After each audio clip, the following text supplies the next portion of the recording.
ယုတ်တရားငယ်တရားပေါ်မှာငါပဲသူပဲယောက်ျားပဲမိန်းမပဲလို့ဆွဲနေတဲ့အလွယ်ဆွဲမှားဆွဲကိုစပြီးတော့ဖက်ထုတ်ဖြစ်စီပေးတဲ့ဝိပဿနာတရားဟာပြိဿရဲ့အဲ့ဒီယုတ်တရားငယ်တရားပေါ်မှာမရှိတာအရှိလို့တာလေးကွာသွားရင်တော့မငြိမ်းချမ်းဘူး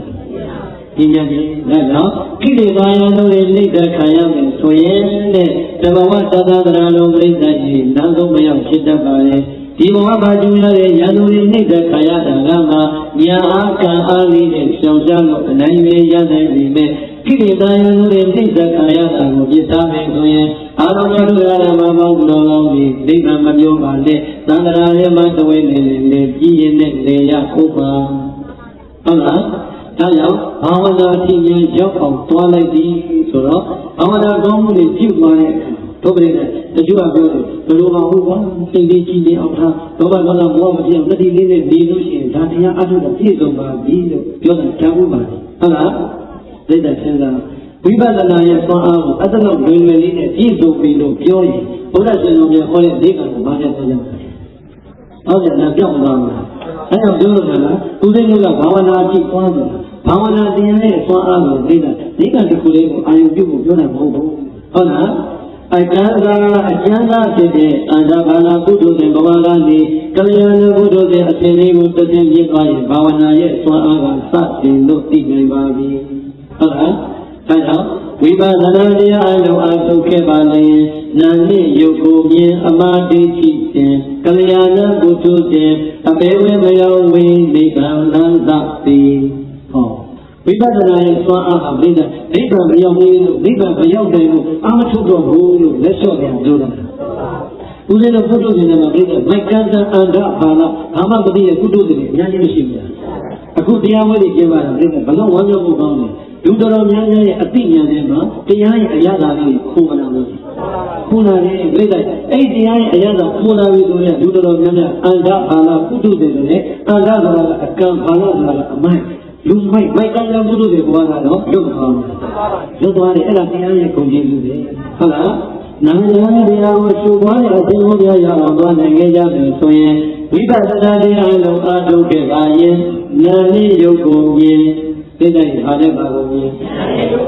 နာနှင့်ယုတ်ကိုမြင်သွားပြီဒါနဲ့ယုတ်ပဲဒါနဲ့အမတိတကယ်တော့ငါတို့ကငါတို့လူယောက်ျားတွေမိန်းမတွေခြေတွေလက်တွေခေါင်းတွေနဲ့ရှောက်ပြောနေတာတကယ်ရှိတာကယုတ်တဲ့နာမလားလို့ပြီးလိုက်တော့ကိုယ့်ကိုယ်ကိုရှိစရာကြီးဖြစ်သွားတယ်ဟောနာနဲ့ယုတ်ပြီးလို့မြင်သွားတဲ့အခါကျတော့ဒီယုတ်တရားနာတရားပေါ်မှာငါမရှိတာငါလုပ်နေတယ်ငါသူယောက်ျားမိန်းမဆိုတဲ့အစွဲကြီးကွာမလားရှိတယ်ကွာသွားတာပေါ့ဟုတ်လားဒါကြောင့်အမှားဒိဋ္ဌိသိတော့အဲ့ဒီဒိဋ္ဌိသင်သွားရင်ဘာသိရသွားလဲကလျာဏပုထုဇဉ်ဟုတ်လားကလျာဏပုထုဇဉ်အရှင်းရှင်းရောက်သွားပြီဆိုရင်ဒီဥဒိတို့ဒုဖြစ်ရတာတန်ဖိုးကစတင်တော့အကျိုးမရှိဘူးအန္တဘာနာပုထုဇဉ်ဗိုက်ကန်းဘဝကြီးနဲ့တရားမယ်ဆိုရင်ဒီဒုဖြစ်ရတာနိဗ္ဗာန်မပြောနဲ့အပေလေးပါးဒါပေါ့သွားဖို့ရအတွက်ဒီခန္ဓာဆုတာနဲ့တော့မတူဘူးဒီဒါကြောင့်ပြိဿရဲ့အမြတ်ဆုံးမြတ်တဲ့ဘဝနာတရားဘာနဲ့တူတယ်လဲနှစ်ပြသောတလည်းလက်ပါဆွဲကန်ပြီးတော့ဟောဒီဒေါမဒေါသမောမာနကိလေသာယံတွေကိုတစ်ချက်ချင်းနဲ့ပြအောင်ဖုတ်ပြီးရှင်းနေလိုက်ရင်ရှင်းသွားတဲ့ဟောဒီသိအပြင်မှာပြိဿရဲ့ခိုးအောင်လာတာကနိဗ္ဗာန်ချမ်းသာပြီးပါပြီဟုတ်လားသောတာဥပမာလို့လေရှိတကုံဘုရားကမောတော်ကားကောင်းကောင်းကြည့်တဲ့ဝတ်ကောင်းဆန္ဒဝတ်တဲ့လက်တွေမှာတွေ့ရောက်လာတဲ့ရန်သူတွေကိုအနိုင်တိုက်ခိုက်နိုင်မှုရန်အတွက်ကာယအားဖြင့်သုံးတဲ့ဉာဏ်စွမ်းအားနဲ့ပဲရှောင်နိုင်တယ်ဆိုရင်ပြိတ္တိုင်ရှိသက်ပေါင်းလိုက်တော့ဒီကိုရောက်မလဲရွှေကုံပေါင်းတယ်ဒီမှာသွားနေအောင်ရွှေကုံမရရောက်ပြီဆိုတော့ပြိတ္တိုင်ရွှေကုံကိုရောက်သွားတဲ့ကအေးချမ်းတဲ့နေရာလားပူလောင်တဲ့နေရာအေးချမ်းတဲ့နေရာဒီတိုင်းပဲဟုတ်လားသာသာကောင်းမှုလည်းပြည့်စုံဆုံးဒီနာကောင်းမှုတွေကလည်းပီတိပြည့်လုံးမဆုံးမိမိရှုမှတ်တဲ့ယုတ်တရားတရားဝါဒမှတ်လိုက်တဲ့ဘာဝနာကောင်းမှုတွေကလည်းပြည့်စုံတယ်ဆိုရင်လောဘဒေါသမောဟဘာနာကိလေသာရာဇတွေတစ်ပြည့်တစ်ပြည့်နဲ့ကိုလျောသွားတဲ့အခါပရိသေပေါ်လာတာကနိဗ္ဗာန်ချမ်းသာ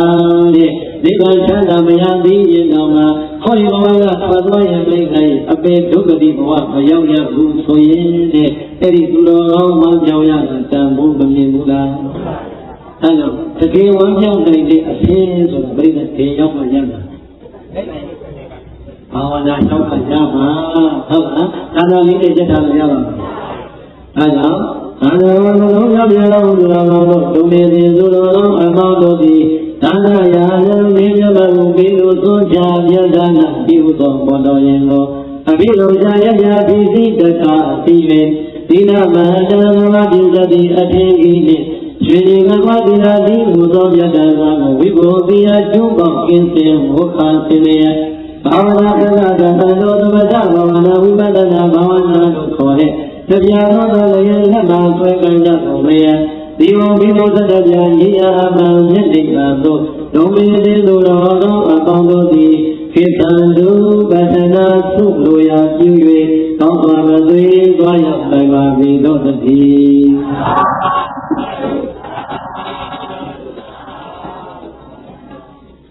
ကဲမင်းတို့တကယ်ဝမ်းမြောက်နိုင်မှုအစစ်တို့တာဒီလောက်လေးနဲ့ရှင်းနေလို့ရပါမလား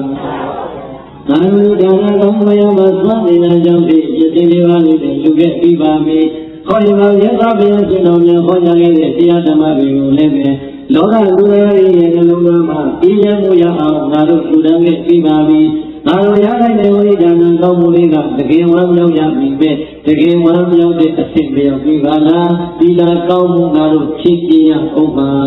လို့ချက်ချင်းသတိပေးပါဟုတ်လားဒီလာကောင်းမှုပြည့်စုံတဲ့ငါတို့ရဲ့ကြောင့်နာလေးမှာပါပါရအောင်မနဲ့ဟောရုပ်တရားတရားပေါ်မှာငါမဟုတ်သူမဟုတ်တာကိုငါလုပ်ပြုလုပ်နေတဲ့အစွဲကြီးတွေကွာဖို့အဲ့ဒီအစွဲကွာပြီးတဲ့ခြင်းအမြင့်ကျန်တဲ့ကတော့မြန်မာပြုနိုင်ဖို့ရယုတ်တရားတရားအပေါ်မှာသွန်နိုင်တဲ့ဝိပဿနာနည်းလမ်းတွေနဲ့ရှုမှတ်ပွားများအားထုတ်ဖို့လိုပါသေးတယ်။ဒီဘဝနာတရားရဲ့ဆရာကြီးရဲ့ခံစားခွင့်ရတော့မယ်ဆိုရင်တော့ငါတို့ဒီလူဘဝတွေကထွက်သွားတာတဲ့အချိန်လေးတော်မျိုးသိရင်တော့မှအပင်လေးပါတော့ဝေသွားပြေလို့မိမိရနိုင်တဲ့အခွင့်အရေးကောင်းတဲ့အတွက်ရအောင်ယူလို့တကယ်မှန်းကြောင်းနိုင်တဲ့ပုဂ္ဂိုလ်ရဲ့ဖြစ်ဖို့လိုပါလေ။ဟုတ်လား။ရပါဗျာကဝမ်းမြောက်ခြင်းဆိုတဲ့အရာကိုသိတဲ့ဒီအဖြစ်သွားဖို့ပြလိုက်တယ်။ဘာဝနာအားထုတ်တဲ့အဖြစ်သွားပါဟုတ်လား။ဒီရမောတတိပိသမောတတိကတဘုံညောဥပယသမောတတိသောမောတတိသောဘမောတတိဒိဋ္ဌဝကမ္မဝိသုဒ္ဓိပတ္တနောဒေဝေပရိသတိမောစေတဇတမိနောကတဘုံညောဒါနာကောင်းမှုသီလကောင်းမှုဘာဝနာကောင်းမှုလို့ခေါ်တဲ့ကောင်းမှုသုံးပြားကိုညီညွတ်စွာပြုပြီးသွားတဲ့သူတော်ကောင်းသည်သိတဲ့ဒါနာကောင်းမှုလေးတစ်ခုလေးဟောရပါဤရာပြစ္ဆုတ်ဘလောကဤလူဘဝလေးပဲမောတတိနာလူဖြစ်ရတာဖြင့်တန်ဖိုးရှိလိုက်တာလူဘဝလေးမှာရအောင်ရုံနေတဲ့ဒါနကုသိုလ်ဒီနာကုသိုလ်ဘာဝနာကုသိုလ်လေးနာရသွားပြီလို့ဟောဒီဘဝမှာနေရခြင်းမှနဲ့ဝမ်းမြောက်ဝမ်းသာတွေးဖြစ်နေရပါလေဟုတ်လားအားလုံးဥပမာပေးလိုက်လေဆိုတော့ပန်းမျိုးစုံပွင့်နေတဲ့ပန်းကြီးရဲ့အလယ်မှာရက်နေတဲ့ဥယျာဉ်ပူကြီးပေးလိုက်ဒီပန်းတွေကဒီကနေ့ကျမှမိုးပေါ်ကကြောက်ပွင့်လာတာလားစိုက်ခဲ့ရလားပန်းကြီးရဲ့အလယ်မှာမျိုးရင်းကြီးချပေးပြီးတဲ့အချိန်ကလေးကရေလောင်ရတဲ့ပေါင်းရှင်ရတဲ့တပြေဝန်းသားမြောင်များစွာကြွေးရတယ်တတိယအလယ်မှာပန်းကြီးပွင့်လာတယ်ဆိုတဲ့အခါမှာပန်းကြီးရဲ့အလယ်ကိုရက်နေတဲ့ဥယျာဉ်ပူကြီးရဲ့အပြုံးလေးရက်နေရှိလိုက်တာမိမိရဲ့ခြေအစုံသားကြည့်လိုက်ကြတော့လေပြက်တည်ရှိလာတဲ့တောင်းဝင်လာလာနေမြင်နေရတဲ့မိမိရဲ့အဝေးကိုပြောကြည့်လိုက်ကြတော့လည်းပဲရှုမဆုံးတဲ့ပန်းကြီးကိုမြင်တွေ့နေရပါလေကိုယ့်ရဲ့ပန်းအားတွေအတွက်အဲ့ဒီပန်းဥယျာဉ်ပူကြီးပြိတ္တာဝမ်းမြောက်လားဝမ်းနေလားဒီတိုင်းပဲဟုတ်လားဟောဒီလောကကြီးမှာလူကြည့်ရတဲ့အချိန်လေးမှာဘုရားရှင်တော်များဟောကြားလိုက်တဲ့ဒီတရားတွေအတိုင်းပါပဲအာလောတော်ဓမ္မဘောဂနာကောင်းသည်ဒါနကုသိုလ်လည်းရအောင်ပြုလို့သီလကုသိုလ်လည်းရအောင်ကျင့်သုံးဘာဝနာတရားလည်းရအောင်ပွားများလို့နိုင်ခဲ့ပြီဆိုရင်ဒီဥယျာဉ်ကြီးလည်းမှရနေတဲ့ဥယျာဉ်မူကြီးတရားတို့ပါပဲကောင်းမှုမျိုးတွေကိုစိုက်ပြုကျေချခဲ့တဲ့အတွက်ကြောင့်ဒါနသီလဘာဝနာသံဃာတို့ဝိဝိသသာပွင့်နေတဲ့အဲ့ဒီကောင်းမှုခြင်းဖြစ်တဲ့သူတော်ကောင်းကြီးတွေလည်းအနည်းဆုံးပန်းရည်တို့နဲ့ဒီဘဝအတွက်တွေ့နိုင်ရင်ရောပြိတ္တာရဲ့ဝမ်းမမြောက်ဘူးလားဘုံမမြင်ရတဲ့အနာဂတ်ဘဝအဝေးကပန်းဒီကိုမြင်ရတော့ပြည့်စုံရှိရတယ်လို့ကြည်လူရတယ်လို့ပါပဲမယုံသေးတဲ့နာဂတ်ဘဝကိုကြိုတင်မှတ်သားလို့တွေ့လိုက်တော့အဲ့ဒီကောင်းမှုရှင်အတွက်ဝမ်းမြောက်မလားဝမ်းနေမလားဒီဒါကြောင့်ဝမ်းမြောက်နိုင်ဖို့ရအတွက်ဥယျာဉ်မှုကောင်းတဲ့တူတဲ့ကောင်းမှုရှင်တို့ကဓမ္မတွေဌာနမျိုးစိတ်တွေတစ်ခုတည်းစိုက်ရမှာဟုတ်ရလားဌာနမျိုးစိတ်နဲ့စိုက်ပါသီလကောင်းမှုကုသိုလ်မျိုးစိတ်တွေနဲ့စိုက်ပါဘာဝနာကောင်းမှုကုသိုလ်မျိုးစိတ်တွေနဲ့ဘုန်းကြီးတို့တရားနာတရားကိုရှုပွားလို့ပြပါတဲ့အဲ့ဒါဆိုရင်တော့စိတ်တိုင်း ဒီရာပြစ္ဆုတ်ဘလောကဤလူဝါမလည်းမောဒတိဝံယောဝန္တာပြပါပေ၏ပိဿဓမ္မလုံးလောကနောဘဝမလည်းပဲမောဒတိဝံယောဝန္တာပြပါပေ၏သောဘဝတို့ဒီဘဝနဲ့တော့ဝါမျိုးလုံးသောယောဝန္တာပြတဲ့သူတော်ကောင်းသည်အတနောမိမိဝိသုဒ္ဓတံရှင်းသိကျနေသောကာမပြုကြီးသွားတဲ့အဲဒီဒါနသီလဘာဝနာဆိုတဲ့အကောင်းမှုကုသိုလ်ကံတွေကိုဒီတဝါတွေ့တဲ့မှာမြင်အောင်လားကိုတွေ့တိုင်းမောဒတိဝမ်းမြောက်ဝမ်းသာဖြစ်ပါပေဗမောဒတိအထုတော်ပြရာတကယ်ဝမ်းမြောက်တကယ်ပဲဝမ်းမြောက်ဝမ်းသာဖြစ်ပါပေဒီလိုသောဘဂဝါဘုရားကျော်ပါသခင်မြတ်ရှင်ဘုရားမြတ်ကြီးသည်အဝါသာရရှိသွားမေတ္တာအဖြစ်မိကြတော်မူခဲ့ပါပေသတည်း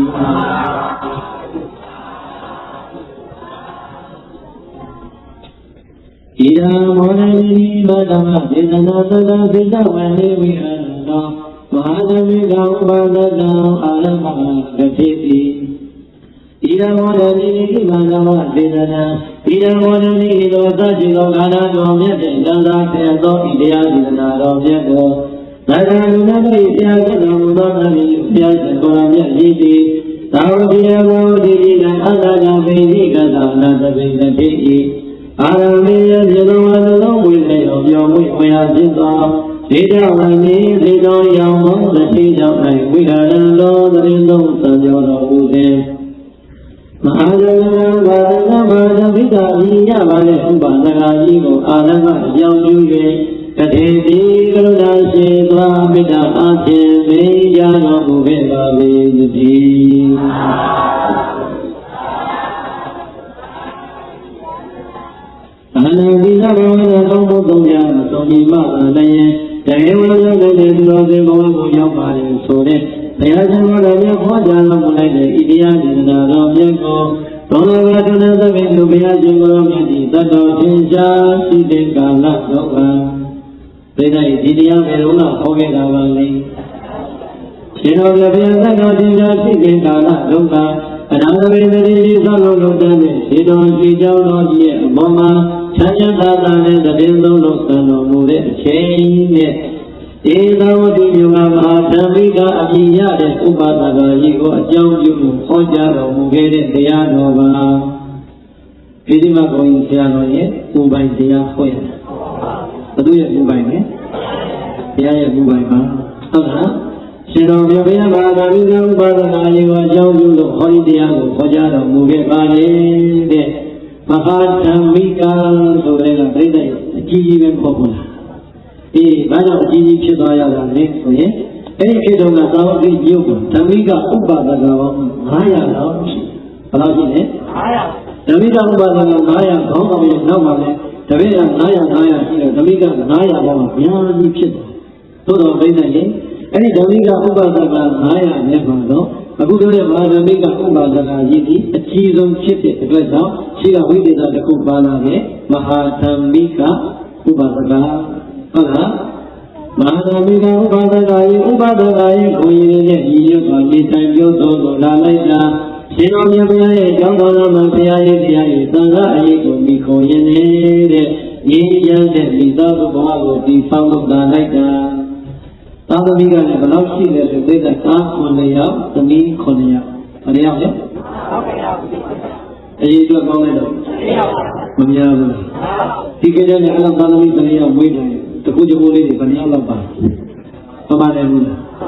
ဒီပြိဿဒီကိစ္စမှာပါတော့အဲ့ဒီဓမ္မိကဥပဒနာကြီးကိုဖြစ်တာမရှိဘူးဟုတ်လားအားကြောင့်မရှိတာလည်းသိတယ်လေးရတယ်ဟုတ်အရှင်ဘုရားဟောတော်မူတဲ့တော်တော်မှာဒူရီတူပြီးတော့နာနေရတာရောင်းရတဲ့ရှင်ဘုရားကပြန်ပြန်ပြီးတော့မမေးပါနဲ့ဘုရားအချင်းချင်းတွေမလုပ်ပါနဲ့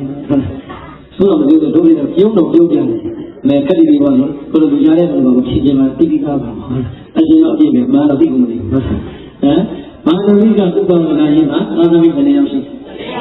14ယောက်14ယောက်ရှိရင်ဟောဒီမာနဝိကဥပ္ပန္နကြီးရဲ့သာသမီတွေ14ယောက်ပြိဿရဲ့တယောက်မှလူဆုံးမပါကြပါဘူးတဲ့ဘာကြောင့်မပါလာလဲဆိုရင်အဖေဖြစ်တဲ့ဓမ္မိကဥပါဒကရဲ့ဓာတ်စဉ်ကိုလိုက်တော့ပါဘုရားကျမ်းလိုက်လို့ အဘိဓမ္မာပြိဿရဲ့ဥပဒနာ900ထဲမှာတော့အကြီးအမှုဖြစ်တဲ့ဥပဒနာကြီးဆိုတော့သူ့ရဲ့ကိုယ်ကျင်တရားကပြိဿစဉ်းစားကြလို့တာသူ့သက်ချမ်းမှာပြီးနေတဲ့ဒါနကုသိုလ်ရာစဉ်းစားကြလို့တာသူ့ယုတ်တရားတရားကိုရှုပွားနေတဲ့ဘာဝနာကုသိုလ်ဟာစဉ်းစားကြလို့တာဒီလိုရှင်တော်မြတ်တရားရဲ့အရေးအောင်မှာကိုပြီးတော်တရားတော်မှာနာကြရှင်တော်မြတ်တရားနဲ့ငါသံဃာတော်အရှင်မြတ်တွေကိုနေ့စဉ်နေ့စဉ်ပြည့်စည်နေပါနဲ့ထောက်ပံ့လူရန်ရဲ့ဝိညာဉ်ဝိသကောင်းမှုတွေနဲ့ပြုကြတဲ့သီလကောင်းမှုတွေနဲ့ကျင့်သုံးကြတဲ့ယုတ်တရားတရားကိုလည်းဝိပဿနာတရားတွေနဲ့ရှုမှတ်ပွားများလို့နေလိုက်တာအဘိဓိမြမှာသတိတော်ဘာသာရေးကလည်းဥပါဒနာဆိုရင်ပြည့်စုံတယ်လို့ဝိပဿနာသတိစရိယကိုလည်းဒီအတိုင်းနဲ့ပြည့်ကြံဖို့ဆုံးမလို့ပေးထားလိုက်တာသာသမီ14ယောက်ကလည်းပြိလိုက်အဖိဓာတ်စီအတိုင်းသတိမတိလိုက်တာပြည့်စုံကြတာဘာလို့ပြန်မကောင်းဘူးဒီပရိသတ်တို့ဗုဒ္ဓဘာသာနဲ့ပြင်းတရားတစ်ခုကအဲ့ဒါဟုတ်လားအဲ့ဒါဗုဒ္ဓဘာသာရဲ့အာနိချက်တစ်ခုအဲ့ဒါသင်္ချာကြပြရတယ်ဒါလည်းဆိုရင်ကိုကတော့ပြုကြတဲ့ဗလာကြီးဓမ္မကြီးတွေများတာဟုတ်လားဒီနေရာကဒါနသီလဘာဝနာကောင်းဖို့ပြုကြပါလေသာသမီတွေကိုဆွေးမခေါ်နိုင်သေးလို့သိရတဲ့အကြောင်းကြီးကြားရတာလည်းကြားလာပါပြီတချို့ကြတော့မိဘကလည်းသိတဲ့သာသမီညောင်မြိုင်းသွားတာဝိခါနာအဘိဓမ္မာကလည်းတတိတတိဘုရားကျော်အဘိဓမ္မာအချိန်နဲ့တပိတ်တိုင်းကဘောလုံးပွဲသွားတပိတ်ကဘုဘကရဲ့ဒီဘကရက်နဲ့အချိန်ကုန်နေတဲ့အဘိဓမ္မာမျိုးရှိနေတာအမေရတဲ့ပြည်ကဘုံမလေးတွေကိုတပိတ်အစ်ပွဲကိုတပိတ်တောင်းနဲ့နံပါတ်ပတ်ရှာဘာလို့ပါမလို့တတိယလူဒီနှလုံးသုံးလို့လည်းအချိန်ကုန်နေတော့အနည်းမှာအတူကိုးနေအပြည့်နဲ့အမေကအကောင်းနေရှိနေတာဆိုးနေရှိတော့ဝိရဏသာတိရဲ့ဘယ်ထဲမှာသမီးလေးတွေကအမိချီယာလိုက်လိုက်မယ်သားလေးတွေကအဖိချီယာလိုက်လိုက်မယ်သမီးလေးတွေကနှလုံးလုံးလုံးအဝေတက်ခံမယ်သားလေးတွေကနှလုံးလုံးအဝေတက်ခံတဲ့အခါအကုန်လုံးလုံးသွားလိုက်တာပြားလို့ပဲကြံပါတော့တယ်ဟုတ်တယ်မလားသိတဲ့သင်္ကန်းတော့အဖိအမေရဲ့လမ်းကြောင်းချမ်းသာရေးမရှိဘူးလားဟောဒီမှာမာသမိကဥပဒနာသာသမီ14ယောက်ဝေးထားပြီနဲ့မိမိရဲ့จิตတဲ့လုပ်ငန်းတွေကဘုရားတရားသံဃာရဲ့အရေးအောက်မှာဌာနနဲ့ပြောသီလနဲ့ပြောဘာဝနာတရားနဲ့ပြောတဲ့အခါကျတော့သာသမီလေးတွေကလည်းပဲအဖြစ်နတ်စရာတိုင်းဌာနနဲ့ပြောတဲ့သီလနဲ့ပြောတဲ့ဘာဝနာတရားနဲ့ပြောရင်ပြီးတော့ဘာသာတရားရဲ့အရေးအောက်မှာရှိလာတဲ့သာသမီရဲ့ခံစား권သိတဲ့ဒီမိဘနဲ့အရင်ဆုံးသိချမ်းသာရမှာမဟုတ်ဘူးလားအဲ့တော့သာသမီလေးတွေထိုးလာပြီးလာတဲ့အခါကျမှဗျာဘယ်တော့မှမွေးတယ်ဘုန်းကြီးဘုံဘုံရင်ဘုံတော်ခေါ်ဆုံးပါမှာဘုံသမီးကိုခေါ်ဆုံးပါမှာဟုတ်လားလူလူကြီးနေတဲ့ကလည်းဝေထားတဲ့သာသမီးတွေမနေတော့ဟုတ်တယ်ဒီလိုဟုတ်လားအဲ့လိုပဲငါပေးလို့သားတော်သမီးတို့ကတော့မနေတော့အဲ့တော့ပြောတယ်မဟုတ်ဘူးလေကိုဝေးထားတာလေအကျိုးတဲ့အကြောင်းလေးပြောဆုံးပါဘောအမလေးဘုံဘုံတို့ကမှနားတော့ဒီလိုမျိုးဖုန်းနေတဲ့သမီးရှိတဲ့အောင်မထင်ဘူးဆိုတာဒီပေါ်ရှိတဲ့တင်လာအဲ့သမီးကလည်းအင်းနဲ့ကြောင်လေးရောက်နေတာဟုတ်ဟုတ်လားအဲ့တော့ဒီတိုင်းပြီးသွားတယ်ရတယ်ပြင်းတော့သာသမီလေးတွေကလည်းပြီးသွားရဲ့လမ်းကြောင်းပေါ်မှာလိုက်ဖို့မလိုအပ်ဘူးလားလိုအပ်ပါလေဟုတ်လားဒါကလည်းဦးဇင်းတို့တရားကသိပြီးတော့ပြေသွားမှာဆိုလို့ဟုတ်လားဒါကကောအဘိဓမ္မာဘုဘာဝနာကောင်းသွားရမှလည်းမိဘကခိုက်ချကောင်းဖို့ဆိုအပ်တယ်လို့ပါပဲလူမှုရေးလောကနဲ့လူမျိုးပေါ်မှာပါလာကုန်ပါတန်ဖိုးထားတဲ့အခြေအနေကြတော့ရောမိဘမှာတောင်းမရှိဘူးလားရှိတယ်အမျိုးကိုဘာသာကိုသာသနာကိုစောင့်ရှောက်ထိန်းသိမ်းတတ်ဖို့ရအတွက်လည်းပဲမိဘသဘာဝရှေ့ကနေလုပ်ကြမှာသာသမီကလက်ထောက်မှာပေါ့ဟုတ်လားအဲ့တော့ပြည်တယ်အခုဘုရားဒီမှာရောက်သွားတဲ့ကလေးတွေတချို့လည်းပဲနိုင်ငံခြားသိပေါက်သွားတယ်အမေရိကန်မှာရောက်နေတဲ့တချို့ကလေးတွေဟာဘုရားသိပေါက်သွားတဲ့အခါကျတော့ပြည်တယ်စကားနိုင်ငံကျွေးရတယ်သူတို့နိုင်ငံကတော့အသက်ပြည့်သွားလို့ရည်စားထားရင်ဒီဘက်ကကက်တော့မရှိဘူးကဲဒီမှာကိုသမီးရည်စားနဲ့ပြောတာဒီကတော့အဖေကြီးတွေဘယ်လိုလဲဆွဲထူမှာပေါ့ဟုတ်တယ်မလားကိုယ်နဲ့မှဆွဲထူကြည့်မှလားပြည်တယ်ချက်ချင်းဥပဒေကလာပြီးရတာသူသက်တဲ့ပြည်တွေဒီကောင်ပြောလို့သူ့အပြုတ်ပြင်ရှိတယ်လို့ကဲပြည်တယ်အဲ့ဒီကသူ့နိုင်ငံနဲ့သူတော့ဟုတ်တာပေါ့ဘုရားဘာသာပြီးပါနေပါလေဝိဘွားမှာလည်းသာသမီဆိုပြီးပါဆိုရင်ထဲမှာခံစားနိုင်ပါမခံစားတဲ့အဲ့လိုပေါ့ပြောင်းလဲလာနေတဲ့စိတ်သက်တွေကပြီးပါတော့ကကြိုတင်ပြီးတော့ပြင်ပေးဖို့ဘယ်လိုအပ်ဘူးလားလိုအပ်တယ်အမေရပြရတယ်ပြီးတော့ဘာကင်းကြီးဒီသားကြဖို့လိုပါပြီသာသမီတွေကလည်းသားတော်ရဏသမီးဒိဋ္ဌာလေးတွေဖြစ်ဖို့လိုပါပြီဟုတ်လားဒီတော့အမေကြီးကလည်းအပြစ်မပြောနဲ့သာသမီကြီးကလည်းအပြစ်မပြောနဲ့ဒီတစ်ခုချမ်းမှာဖမပေါ့အမြဲတမ်းအကောင်းလေးတွေနဲ့သိထိုင်မကောင်းဘူးလားသိတာကွဲနေတဲ့အရာလေးတွေကိုမြန်မြန်တက်အောင်ခေကုန်လေးနဲ့ကတ်လို့ဆွဲမကောင်းဘူးဒီတဲ့ကောင်းလို့ရှိရင်ဒီတဲ့ကောင်းလို့ဆံရမှာပေါ့ဟုတ်လားဒီတော့မိဘနဲ့သာသမီကြမှာဟာနေတာလေးတွေပြင်လိုက်ချင်းချင်းမကောင်းဘူးဒီသားတယ်ဒါကဦးဇင်းတို့ဗလာကတည်းကပြန်ရှင်းကြတော့ပါပြီဟုတ်လားဒီတော့မဟာသမီးကဥပဒနာရဲ့သာသမီ14ယောက်ပြီးလူလိမ္မာလူရင်ကြီးလေးတွေဖြစ်နေတယ်လားဒီပိုက်လေးတွေဖြစ်နေအဘိရဲ့လမ်းကြောင်းလည်းမသိလိုက်တာကျင့်သုံးလို့တော်လိုက်တာဘု ရားသောမတရားသောမာနနာသောမလောမရှိကြတဲ့ဟောဒီအာသမီလေးလိမ္မာလိုက်တာတဲ့လိမ္မာရဲ့ဟောဒီကျိုးဆွေးတရားတော်တဲ့မိသားစုရဲ့ဘဝမှာဒီလာရသဘောတရားအတိုင်းအလေးထားသဘောတရားအတိုင်းပါပဲဒီနေ့ကျတော့မဟာသမီးကဥပဒက္ခာကြီးအိယာနဲ့နေပြီးတဲ့ယောဂတစ်ခုနဲ့အိယာနဲ့ဘုံဘုံလေးသွားတဲ့အခါမှာမဟာသမီးကဥပဒက္ခာတရားတရားအားကတော့မကြဘူးရုပ်တရားကအားကြမတော့ဘူးတရားတရားဒီသတ္တမေသတ္တညာပါလေပဲယုတ်တရားကသိသွားတဲ့ဘုမပါတဲ့အခါကျတော့မိမိအင်းရှိကလည်းမောမှာတရားဝဲကျင့်ပနေတာတော့ကပရိသတ်အနေမှာထိုင်ပြီးတော့နာနိုင်သောမရှိတဲ့ပုဂ္ဂိုလ်တွေတရားထဲမှာမရှိနိုင်ဘူးလားပြီးတော့တရားတော့မရှိဘူးလားအဲ့ဒီတရားမှာပြိဿခန္ဓာမလိုက်တဲ့အကောင့်တွေပေါင်းလို့ရပါမယ်ဒီတိုင်းပဲမာနမိကဥပဒကကြီးဘုရားတရားသံဃာရဲ့ရေအောင်မှမိမိရဲ့ယုံကြည်မှုတရားကတော့အကောင်းပါရဲ့ရှင်တော်မြတ်ဗျာရဲ့ကြောင်းတော်သားလို့ပြောပြီးတော့တရားနဲ့မနာနိုင်တော့ပါဘူးဝေယဝိသကောင်းမှုလည်းမပြုနိုင်တော့ပါဘူးဆွမ်းနေတာကြောင့်ဒီဖြစ်စီနေပါလိမ့်မယ်ပြီးကိုယ်တိုင်ကိုယ်ကြမကတ်နိုင်တော့ပါဘူးတဲ့သိတဲ့သံဝေကယူဖို့ကောင်းလိုက်တာဟုတ်လားတရားတရားအောင်ကောင်းပြီလေအဲ့ဒီလိုအိယာနဲ့နေတဲ့ယောဂရံပြီလေခံစားချက်ကသတ်တတ်နေတော့လားဒီတရားလုပ်တဲ့တရားနဲ့ယုတ်တရားတွဲပြီးလုံးလေးမှာလုပ်တဲ့လုပ်ထိုက်တာတွေကောင်းမှုဆိုတာလုပ်ထားဖို့မလိုအပ်ဘူးကိုယ်တိုင်ကိုယ်ကျဘာမှမပြုတ်နိုင်တော့မျက်လုံးလေးကလေးကလေးနဲ့ဝမ်းနေလို့ကိုနေရတဲ့ပုဂ္ဂိုလ်တွေမြောင်များစွာရှိတတ်ပါတယ်။ဒါကြောင့်လည်းဘုရားဓမ္မပေါင်းတော်လုံးတွေတရားနဲ့ထက်တဲ့အချင်းယုတ်တရားကလည်းပွက်လက်တဲ့အချင်းထူနိုင်တဲ့ဘောနိုင်တဲ့အချင်းမှာကောင်းမှုကုသိုလ်တွေပြုထားဖို့လိုပါပြီ။နော်။အဲ့ဒီကောင်းမှုကလည်းသောတော်ကပြောဆိုတစ်ခုတည်းလားသုံးခုဟုတ်လား။ဒီတော့ဘာသမီးကဥပဒနာကြီးသူခံစားနေရတဲ့ဒုက္ခဘာလဲဆိုသားလို့သမီးလို့ရင်အဖေကြီးခါရဲကိုကျမ်းမာရေးတော်တော်မြတ်စွာဘုရားဆံတော်ကိုအရောက်သွားလို့တရားနာနိုင်တယ်အခုအဖေဘာတရားနာခြင်းနဲ့သန္တာရှိပေမဲ့ဘာတရားမှမနာနိုင်တော့ဘူးအဖေကျောင်းလည်းမသွားနိုင်လို့မထိုင်နိုင်တော့ဘူးသားလို့သမီးတို့ရေဒါကြောင့်အဖေတရားနာခွင့်ရအောင်စီစဉ်ပေးသမှာပြိဿကြီးဘာလို့ပြန်တောင်းလဲတရားနာခွင့်ရဖို့စီစဉ်ပေးပါတဲ့ဒီတရားဝဲကျင့်ပါတဲ့လူငယ်လူကြီးတွေဝမ်းမြောက်ဖို့မကောင်းဘူးလားဒုတိုင်းကပြိဿကြီးဘုန်းကြီးကျောင်းသွားတယ်ဟောအခုအရင်တည်းမှာဘာပဲပြောပြောစိတ်ပါပါအပြည့်ကြီးတော့နာကြည့်လိုက်အောင်ပဲဆိုတာနဲ့နာရင်နဲ့တလုံးသူ့ရဲ့မှာအတိရတိုးပါရင်ကိုယ့်အယူတန်ဖိုးမကြည့်ဘူးလားအဲ့ဒါလေဒီတော့ရသော်ဘုရားရှင်တရားဟောနာကြခြင်းတို့လည်းအတွက်ကြောင့်သာသမီလေးကိုတရားဝဲရေးစီစဉ်ပေးဖို့အဘိဓိမဟာတဝိကဥပါဒကပူဇာလို့ခိုင်းနေပြီသာသမီလေးတွေကလည်းဘုရားပြောသလိုပဲသားလေးပါသမီးလေးပါလေးတွေဆိုတော့ဟောတို့ပြီဟာအရင်တော့ကမြတ်စွာဘုရားရဲ့တရားကိုဒီတိုင်းညာရင်သွားပြီးတော့နာမရတာအခုအချင်းအိယာရဲ့ပြန်လို့တရားမနာရတော့တရားကောင်းလို့စိတ်ကပြန်မလိုက်တာဒီအဖြစ်ပဲတို့မြတ်စွာဘုရားကရှောက်ကြမယ်ဆိုသွားလျှောက်မြတ်စွာဘုရားရှင်ဘုရားကလည်းဓမ္မိကဥပဒကရဲ့တရားကိုသိတော့ကဲသနာတော်ရှင်ရဲ့ဒီလိုသွားကြတာမဟာဓမ္မိကဥပဒကကြီးကိုဝိုင်းညာပြီးသူနာခြင်းနဲ့တရားကိုရုပ်ပြီးကြတယ်ဟောပြီးကြတယ်ဆိုမြတ်စွာဘုရားကစွတ်တော်မူတယ်ဟုတ်လားဒီတော့ပြလိုက်ရင်အဲ့ရတဲ့မှာနေနေပြီဆိုတဲ့ကအာရပါရနာနိုင်ပါမယ်။နာနိုင်ဘူးဒီခါတခါကျမမနေဘူးကောင်းတယ်။သူလည်းရံကုန်မြို့ကအထုပ်တို့ပြုတ်ပြီးမရောက်တဲ့စီကိုမရှိတဲ့တော့ဒါဘယ်သူတော့မပြီးကျွန်တော်ပြီးပြီးနေတာကြီးကိုကြောက်ပြီးပါဘာရပြန်ဟုတ်လား။အော်ကြည့်ပြီးတော့လေရလုံးကြီးကြောင်းပြီးတော့ကြည့်နေကိုယ်လည်းဗန္နဲ့တာရုပ်တယ်အော်ဒီကသူကတတိယလက်ချက်တရားလက်ချက်နဲ့ဒါလေးအဖြစ်ကြည့်ပါမယ်။တခါတခါမှာသာသမီတွေကသင်္ကန်းကပ်ပြီးကပ်ပြီးအဖေဒီလက်လေးဒီလိုက်ဒီလက်လေးဒီလိုက်လက်လေးတဲ့တာကြည့်ရတယ်ပြိလိုက်ထိခိုင်းရတာကတကယ်တွေ့ရင်သနာဖို့မကောင်းဘူးသူ့ရင်ထဲမှာဘယ်တော့မှသာကိုကြည့်တာ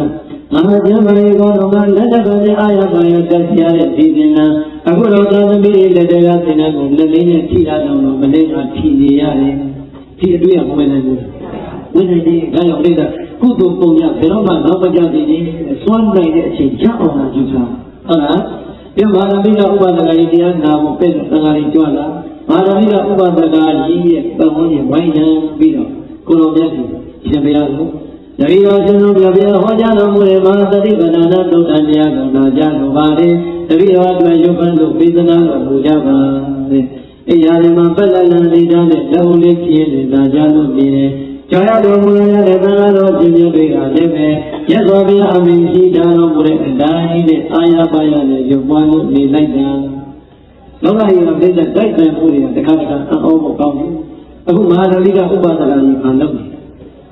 တရားနာနေတယ်တရားကိုနေ့နေ့ကြာကြာရိုးရိုးသေးသေးနဲ့နာနေတဲ့အချိန်ပြိဿကြီးနာဝေသ သာဓုမာလေတောင်းနာယာမသုတိတံမိမာနတိပါရလေလေဝတဝတိလို့ခေါ်တဲ့လက်ကြီး၆တက်ကနတ်သမီးတွေလည်းဥပတိကအပြိုင်ကျင်းလို့ပြန်လောင်းခက်လို့ရှုပ်ဆက်ခံနေကြတယ်။လက်ကြီး၆တက်ကနတ်သမီးတွေလည်းမငြိညာဘူးတဲ့ဘာဖြစ်နေရလဲဆိုရင်ပြိတ္တိရှာကြတာဥမတိလက်သားလေးရှားလိုက်တာအဲဒီတယောက်900ခွဲတော့အခုတို့မတော့ဘူးလူကြီးကြည့်ရပါဦးဘယ်သူများသိပြီးလက်သားဖြစ်မလဲဆိုလက်သမီးတွေအောက်ကိုကြည့်လက်သားရှာတာဟုတ်လားရှားလိုက်တော့ပြိတ္တိလူသွားပြီးတယ်နော်ဇန်နေဖြစ်နေတဲ့ဓမ္မိကဥပဒကတရားနာပြီးဒီတော့မသိလက်သားဖြစ်မှာအကုန်လုံးလက်ကြီးသိတယ်ပြီအာဝိရိကဝတိယောဂမှာဓမ္မိကဥပဒကကြီးဒီကနေ့ပဲလက်တော်ပြေကိုရောက်လာတော့မှလက်ပြေကိုခါတဲ့လက်ပြေကြည့်လိုက်တော့လက်သမီးချင်းရဲ့တိတ်ဆောင်ခေခေဒုတိယသူကျန်တဲ့ကောင်မလေးတိတိကျကျကြည့်တော့အမလေးပြိတ္တာလက်ပြေ6တက်ကအကုန်လုံးပန်းပြောင်းနဲ့ချောင်းနေတဲ့လူလေးကြည့်ကြဟုတ်လားဖေတော်သူလည်းကြည့်တော့မင်းတို့လည်းဟိုသူလည်းဒီသူလည်းဘာတက်နိုင်လဲအကုန်လုံးဥလေးသူကြောင်ကြောင်ဝင်မှာပေါ့ဒါလည်းဒီမှာနားနေတာကတရားနာနေတာဘာနာနေတာလဲသံဃာတော်ရှင်မြတ်ရဲ့ယုတ်ပန်ရဲ့မဟာသတိပဋ္ဌာန်တရားကိုနာနေတဲ့အချိန်နတ်တွေကနတ်သမီးတွေတဲ့ကြိုက်လိုက်တာဆံမကောင်းနိုင်အောင်ကိုကြိုက်တာမဖြစ်ဘူးလေဘုရားမလည်းမသိဘူးသူအရင်ဖတ်ကြုံရဝင်မယ်လို့တခါနဲ့နိုင်ငံသားကြောင့်လည်းဥဒ္ဒပြေကိုယ်တပြေဖိုက်လာတယ်လို့ပြောတာဖိုက်လိုက်တိုင်းတော့ဓမ္မိကဥပဒကရဲ့အိမ်ကောင်းနေရမှာအကုန်လုံးဆုံးနေဟုတ်လားတခါလည်းပြိဿဘုလိုပြီးကနေတရားမှမခေါင်းရဆိုင်ပြီးတော့ဘာများလုပ်ကြတယ်အောင်နေဒီမှာတရားနာနေတာပဲလက်သမီးကခဏလေးပေါ့မှာမဆောင်နိုင်ဘူးဒီဘက်ကတရားနာနေတဲ့ဆိုရင်ဘုဘကနေတာဝေသာနတ်ပြည်ကနတ်သမီးကကြောညာဝင်ပြီးဟောအိုမောင်တော်ဓမ္မိကဥပဒကကြီးဘာကြောင့်မသိမရတာလဲလူပြည်မှာမြေအိုးတဲ့လူခန္ဓာကြီးကိုတွေ့ကြမနေပါနဲ့နတ်ပြည်ကနတ်သားကြီးဆိုတဲ့ရွှေအိုးနဲ့တွေ့တဲ့နတ်ခန္ဓာကြီးကိုမြန်မြန်ယူစမ်းပါမြန်မြန်လေးသိစမ်းပါကျမတို့ပြင်ရတာမောလာပါပြီဟောပြိဿကြောညာဝင်ပြီဟုတ်လားကြောညာဝင်တဲ့ကသူလည်းပြောမှာသူလည်းပြောမှာကျမတို့လက်တွေကရှင်တို့လူတွေလိုပဲပြရပြည်ချင်းတွေပေါ်ပါတယ်ဟုတ်လားလက်ကလေးသွားခြင်းနဲ့ဒီနဲ့ဖွင့်ပေးတာပါမယ်ကျမတို့ဒီရောက်အောင်လာခဲ့ပါတောင်းနေတာလက်ပြကြောညာမှမပြီးသေးဘူးပြိဿညာမလက်ကလည်းသမီးကဒီကနားနေတယ်ဘုံမောင်တော်ဓမ္မိကဥပဒနာရဲ့သူတို့ကနေခါတယ်ကျမတို့ကဓမ္မိကမပါပဲနဲ့အပေါ်ကနေရပါလေဟောဒီစီနီးတဲ့ပြည့်တဲ့ဓမ္မလက်သမီးတွေကြောညာတွေဝင်လာဟိုလက်က online ဒီလက်က online တော့ဓမ္မိကဥပဒနာစိတ်တွေတိုးလာပြီးတော့လေရက်စီမရနဲ့ခမလီတိုးကြပါဟိုဒါလေးနဲ့ညီကိုမြန်မြန်ပြန်ရပါလို့ချောချောမြန်ပြန်လို့ဒါကလည်းဇက်ကလုတ်နေတော့ဇက်ကခံရကြလိုက်တယ်ဘေးကဘုန်းကြီးကလည်းမလုပ်ဆိုတော့မပြောဘူးအစာကြီးအရှိကြီးမဟုတ်နဲ့ကိုယ်ပေးတယ်မကြည့်တော့ဘူးလို့ပြောတာအဲဒါကလည်းလက်ကုပ်ပြီးတော့ဟုတ်လားကဲကိုတော့ပြန်ရအောင်သဘောပေါက်ပြန်လာနားကြီးပြန်တော့ဆိုတော့ကိုတော့အားတော်မလာတော့ပေါ်ကြလို့ကိုတော့လည်းအသားလေးဖြည်းဖြည်းကြည့်ပြီးတော့လက်ကုပ်ပြီးထပြန်သွားတယ်သာသမီးကြီးကြည့်ပြီးစိတ်မကောင်းဘူးကြည်တာအားမကောင်းလိုက်တာဘုရားငါတို့ရဲ့အပြင်ရသောဘုရားရဲ့တရားများနာကြားရမယ်ဆိုရင်ပူတယ်လည်းမကြီးလာတယ်လည်းမကြီးကြိုက်တယ်လည်းမကြီးတဲ့ပျော်ပျော်ရွှင်ရွှင်တဲ့အချိန်တိုင်းမှာသာတတ်တာအခုအပြင်ဒီနာကြီးရောက်တာမှတတိယလုတ်ကင်းသွားပြီရှင်တယ်နာနာရှင်မြတ်ဒီစိတ်ပါကပါဒရာထက်တဲ့နဲ့ရုပ်ကပိရိတာတော်မှာအဖိပါတရားနာခြင်းနဲ့စိတ်ကြီးကင်းသွားပါပေါ့လားဘုရားကသူနဲ့လက်သမီးတွေဒီအသမီးတွေပြန်နိုင်ပါလားမကြနိုင်တော့သမီးတွေသားတွေဒီတဲ့မကောင်းဖြစ်ပြီးတော့မျက်ရည်ကျတယ်မျက်ရည်ကျနေတဲ့အခါပြိဿကြီးဟောဒါတော့ရှင်ပြည့်နေလည်းပြန်သွားတော့တရားသာကလည်းညီသွားပြီးလက်တွေကြောက်တာလက်သမီးတွေလည်းကြိုးရအပြန်ဝင်တာမောမောပြီးတော့သူလည်းခဏနားတဲ့အချိန်တည်းဝင်သွားတာဟုတ်ခဏနားတဲ့အချိန်အတမတန်လုံးတိတ်သွားတဲ့အခါဓမ္မိကဥပဒနာညလုံးလေးဖွင့်ရင်ဟဲ့အခုတော့အတန်ကြီးညီသွားပါလားငါတန်ကတော့ရှင်ပြည့်ဘယ်ရောက်ကုန်လဲဒီအဖေလုံးပြီးသောသောကပြေအားမလို့ကျွန်တော်ဘုန်းကြီးတွေသွားပြီးတော့တော်ကြပါတော့နာကြီးတောက်ပြီးပြန်ကြပါလို့ဆိုတော့ဘုမကူတော်ကြီးမှာပြန်သွားတာဘုမဒီမှာလို့ကျွန်တော်တို့အားနာလိုက်တာဒီလို့တော်ပြီးတော့ဒီမပြောပါဘူးကဲပရိသတ်သောသောတော့ပြောလာမှကြောင်းတော်ရတယ်မျိုးသူမျိုးဟောပြောရင်လည်းသူပဲမပြောဘူးတည်းသူပဲအဲ့ကြတော့ဒီသာရိသမီးသွားပြီးငါတို့ဒီကိုပြောတဲ့ကလာတော်မှာကိုပြန်ပြီးတော့တတိမရနိုင်တော့ပြန်ဘူးအဖေသောသောကအဖေကပြောတယ်သာရိသမီးတို့ကျမ်းတယ်ဘုရားမပြောလို့အဘိဓိတွေဒုံရဖြစ်နေတဲ့တတိယတစ်ချက်မြဲတစ်ချက်ဖြစ်နေတာကိုဝိုင်းပြီးတော့ဒီတတိယတွေသားတို့သမီးတို့ကသင်သားတာဟုတ်တဲ့အဘိပြောတာကသံဃာတော်ရှင်ရှင်တွေကိုပြောတာဟုတ်ဘူးဘုကောင်မလေးလက်တွေကြောက်တဲ့ကလက်သမီးအဘိကိုတွတ်နေလိုက်ပါကတ်နေလိုက်ပါနဲ့အတိတ်ခေါ်ကြိုးညာတွေဝင်ပြီးတော့နားတဲ့အပန်းကြီးအတိတ်လို့ဆိုတော့ဘိဟုတ်တော့တာဆိုတော့အကုန်လုံးသားသမီးတွေတယောက်ပြန်တယောက်ပြီးပါပြီဆိုပြီးတော့မရတော့ခေါင်းပါလိအောင်မလေးအဘိရဲ့သိကလေးဖြစ်တဲ့မှာဖြစ်ဆိုလိုက်တာဘယ်ကလက်သမီးတွေလက်သားတွေကပါလာရပြန်လာတယ် အဖေလေးပါသုံးပါးတော့ရှင်ပြည့်ရွနေတာအဖေကိုယ်တိုင်ကြားတယ်သားတော်သမီးတို့ကိုယ်တိုင်မြင်တယ်ပြောတဲ့စကားမျိုးလည်းမပြောဘူးလို့ဆိုရတယ်မပြောတာတော့မှပြန်ပြီးတော့ပါပြန်ပြီးတဲ့သားတော်သမီးတွေကငိုပြီးတော့ပြောနေတယ်အဖေကြီးကတော့သိတယ်ဩငါသားသမီးတွေငါမယုံကြဘူးကဲမင်းတို့မယုံရင်ပါတဲ့ခေါ်ဒီအဖေကိုပန်းလုံးတော့ပြီးမင်းတို့အဖေမင်းနဲ့လက်ကြီး၆တက်မှာဘယ်လက်ကြီးကိုသားတော်သမီးတို့အကျက်ဆုံးတယ်အကုန်လုံးသားသမီး14ယောက်ကလည်းတရားတွေညံ့တာတော့ပြီးတော့အဖေဘုရားလုံးတို့ဘုရားလုံးပေလို့နေတဲ့တုတိတန်တဲ့အခြေဆိုးပေါ်ဟုတ်ပြီပါတော့သားတို့သမီးတို့ကြိုက်တဲ့လက်ကိုအဖေသွားမယ်တော့ဟောဒီပန်းလုံးလေးယူအိမ်ကြီးကိုထွက်ပြီးတော့ပြင်လိုက်တုတိတန်လက်ကြီးကနာတဲ့နေရာထားမှာဒီပန်းလေးချိပါပြီလို့သားတို့អော်ပြီးတော့ပြလိုက်တော့ဟုတ်လားမယုံတော့ရတော့တဲ့သားသမီးတွေအိမ်ကြီးတွေတုတိတန်လက်ကြီးကနာတဲ့လက်ထားမှာဟောဒီပန်းလုံးချိပါပြီလို့ညှောက်တင်လိုက်သေးတယ်နေရာသားကြီးကိုမမြင်ရပြီနဲ့ကောင်းရမှာတန်ကုန်လေးတွေ့တော့ကြားနေတော့သာသမီတွေပြင်သက်ပြီးအော်တော့ဒီလားငါတို့ဘယ်ဒါနာမိနာဘာဝနာသောမူကုသိုလ်တွေကဖြစ်ဆန်းကျင်လိုက်တာအဖေမသိတဲ့ကာလတွေကလက်ဒီမှာလက်ပိမှပေါင်းလို့လက်သမီးတွေကတော့လူလို့နေရပါပေါ့လားသာသမီတွေပြုံးသွားလို့အေးဒါတော့တက်ပြမင်းသားတို့ဒီခင်ဗျားတို့မှာဒီရောကိုယ့်အိမ်ကိုပြန်သားတော်မျိုးနဲ့နောက်ကိုခေါ်နေတာဒါကိုလိုက်ဟမ်ဘုရားဒီမှာမရှိပြောနေတယ်ဟမ်အဲ့တော့မိသားစုကောင်းဖို့တကယ်ကြည့်ဆုံးနေတဲ့ပုဂ္ဂိုလ်အတွက်လက်ချမ်းသာလို့စူတောင်းရလို့တယ်ကိုကသွားတာလည်းသူတို့နားပေါ်တယ်နားပေါ်တာသက်ဖို့လည်းလုပ်တယ်မလို့ဒီနာလေးစောင့်တယ်မလို့ပြည်အမေသားကိုထိုင်လိုက်တော့ရုံနဲ့ဟုတ်လားဒီတော့မိသားစုအဖေကြီးကပြစ်ခိုင်းလိုက်ပြီဆိုတော့ကိုကနေထားတယ်ပန်းလို့ရโอเคငါတို့အောင်ပြီငါတို့ရပြီဆိုတဲ့တန်းပေါင်းသွားတယ်ဘေးရပန်းသွားပြီသာသမီတွေအိမ်ထဲပြောင်းလာတော့ဘေးရအသက်ရှင်နေတာပတ်ဝေဘာဘိတတပိုင်းကျေးရီတော့တော့သွားတယ်ဟုတ်လားအဲ့တော့သာသမီတွေဩဒီနာဒါလို့ရအစီပြိဿတည်သွားပြီမယ်ဘုရားလူတွေခေါင်းလူမလူခန္ဓာကြီးကိုသောက်ခွာလို့သွားရပြီမယ်အဖေပြုလိုက်တဲ့ဒါနသီလဘာဝနာကောင်းမှုတွေကနိဗ္ဗာန်ချမ်းသာကိုတဘဝတည်းနဲ့မရောက်တဲ့မရောက်ကြတော့လေကောင်းမှုရဲ့ဆွမ်းအားတွေကလက်ချမ်းသာတော့တန်းပြီးတော့ရောက်သွားပါလားဟောဒီလက်ဘဝမှာလည်းကောင်းမှုတွေဖြစ်နိဗ္ဗာန်နဲ့ဒီကလေးပဲကုသိုလ်ကံကောင်းလို့ပြည်တိုင်းလူဘဝပြန်ရောက်လာတဲ့ပါရမီဖြည့်လို့နိဗ္ဗာန်နဲ့ဒီလေးပဲတဲ့အပိအကျွမ်းဝမ်းမြောက်ပါတာပီတိသာရဲ့ပြန်ခဲ့ကြရပါပြီဒီတော့သာသမီတွေရောအပိအတွက်ဝမ်းမြောက်ပါတာဖြစ်မသွားရဘူးအေးဒါကြောင့်ဟောဒီလောကကြီးကပြန်ဆက်လို့သွားရမယ်ဆိုရင်ဒီသုံးပါးနဲ့အဖေတွေကလည်းသာသမီတွေဝမ်းမြောက်အောင်ကောင်းမှုတွေအပြည့်နဲ့သိဆုံးဖို့ကြိုးစားသင့်ပါတယ်ဉာဏ်ရည်ရရသာသမီတွေကလည်းအဖေအမွေကိုယူတဲ့အနေနဲ့မဟာသမီးကဥပါဒနာရဲ့သာသမီတွေလိုပဲတရားသီလသာရပညာဤမြတ်စွာနဲ့ပြန်ရခဲ့ကြမယ်ဆိုရင်လည်းအမြဲတမ်းဝမ်းမြောက်နိုင်တဲ့ဘဝတွေကိုရကြပါလိမ့်မယ်ဒီတော့သမီးသားကြီးလည်းသာသုတိကနဲ့ပြပန်းသွားပြီးသံဃာတော်အရှင်မြတ်ကြီးလည်းအဲ့ဒီကြောင့်အကြောင်းကြောင့်ဒီသံဃာကြီးရတော့မြတ်စွာဘုရားလည်းဖြစ်သားလို့မဟာသမီးကဥပါဒနာကြီးတရားသိကြံနိုင်ရတာမနာပါဗျာတတိတော်လည်းတေချာရွတ်ပေးပါလို့ဗျာသို့တော်လည်းပဲတရားကြီးကသိဆုံးတာဒီမှာဒီနေ့လေးတရားမှာ၆ပုံရတယ်ဗျာတတိတော်တော်ကြပါတော့နားလည်းကြီးလာပါပြီတရားကြီးရက်ပါပြန်ရပါတော့ဆိုလို့တတိတော်ပြန်လာပါလေဗျာကဲပြိဿရဲ့သံဃာတွေကိုပြောတာဟောရဒုပ္ပဒတော့ပြောမှာပြောရရပါလေ9မိနစ်ဆိုပြန်တော့အဲ့တော့ရက်ပါဗျာအဲ့တော့ဖြစ်သားလို့မဟာသမီးကောင်းဘာသာရေးနေ့စဉ်တဲ့ဘဝလေးမှာဒါနနဲ့ပြုသီလနဲ့ပြုစေအောင်ကြိုးစားလို့ဘာဝနာတရားပွားများရတဲ့နေလာခဲ့တဲ့ပုဂ္ဂိုလ်ကြီးဖြစ်ပါလေမိမိရဲ့ဒါနမှာပြုစေတဲ့အဲ့ဒီဒါနသီလဘာဝနာကောင်းမှုကံတွေကိုတွေ့ရတဲ့ပုဂ္ဂိုလ်ဒီဘယ်တော့မှတရားမှာမကြောက်ဘူးတဲ့ဒီဘဝကြီးမှာချမ်းသာကိုတွေ့ပြီးတော့လည်းပျော်ပျော်ကြီးနဲ့နေနိုင်သွားတယ်ဘဝသံဃာမှာလည်းချမ်းသာတဲ့ဘဝကိုရမှသိနေတဲ့အတွက်ကြောင့်ရေးရေးကြီးနဲ့သိရဲပါလေကဲပြိဿရေးရေးသိဖို့ရောရေးကြည့်တယ်ရေးကြည့်နေဟုတ်လားအဲ့ဒါကြောင့်သံဃာတော်ရှင်ရဲ့ကိုမြတ်စွာဘုရားကမဟာသမီးကဥပါဒနာကိုအကြောင်းပြုပြီးတော့မှဒီကာလတရားကာလကိုဟောတော်မူပါတယ်ဟုတ်လား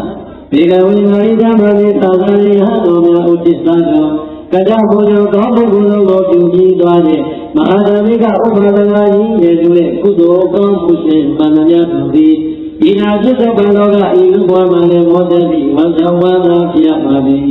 မေတ္တာတဘလောကနောက်ဘဝမှာလည်းမောတ္တိဝန္တဝန္တာဖြစ်ရပါပြီသောဘဘလောတို့ဒီဘဝနဲ့တော့ဘဝကသိကြသောဝန္တဝန္တာဖြစ်ရတဲ့အဲဒီကောင်းမှုရှင်သည်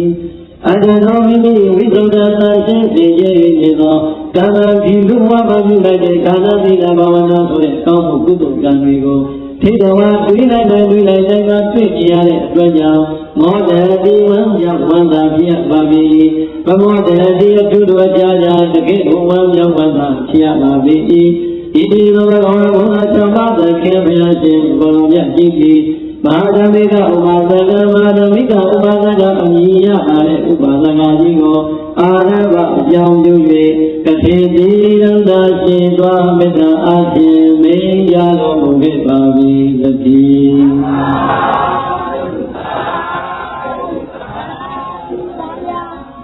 ဝေဒိုင်ကေဝံလုံးတန်အောင်ဒါနသီလဘာဝနာကောင်းမှုဆိုအောင်ပြုလိုက်တဲ့အတွက်ကြောင့်အဖေရောသားသမီးတွေရောတမိသားစုလုံးမဖြစ်ပါနဲ့တကယ်ဝမ်းမြောက်ပွားကြရပြီတဲ့ဝမ်းနေခြင်းဆိုတာနောက်ကပါသေးရဲ့ပပါတော့ဒါကြောင့်အလုံးစုံသောဓမ္မပေါင်းတို့ကောင်းနေဝမ်းအားရဲ့အတုဖြစ်တဲ့လောကီလူမှုဝါတွေကနေပြီးတော့ဝမ်းအားရဲ့အစစ်မှန်ဖြစ်တဲ့ဒါနသီလဘာဝနာတောင်းမှုကိုပုံချက်ကြည့်အောင်ကြိုးစားပြုနိုင်၍ဒီဘဝမှာလည်းဝမ်းမြောက်နိုင်ကြပါစေဘဝသံဃာမှာလည်းတကယ်ဝမ်းမြောက်နိုင်ကြပါစေလို့သန္တာထွေရင်းတဲ့ဒီလောက်ဆိုကျင့်တတ်ပါဒီနေ့တံသဒ္ဓဘုဒ္ဓရာသုနေတဝါဓမ္မဒေသနာအဘိဓမ္မာနာစိတ်ကျေနာသာဓုသာဓုတိပါဒထာသာရဝတိယနာနာယပါရိညာယမပေါင်းတော်ကောင်းတို့တုံးလေးတဲ့သူတော်ကောင်းပေါင်းတို့သည်ဒုဒ္ဓဗုဒ္ဓနာဒါနသီလသမာဓိပညာနှင့်သက်ရှင်သောဘုရားဖျားတော်ပြီးသွန်တော်မူသောဘုရားရှင်ကိုယ်တော်မြတ်ကြီး၏သံဃာအထလုံးမှာဗေဒနာပစ္စေခန္ဓာကိုကြအပ်သောဒီမဓမ္မဒေသနာ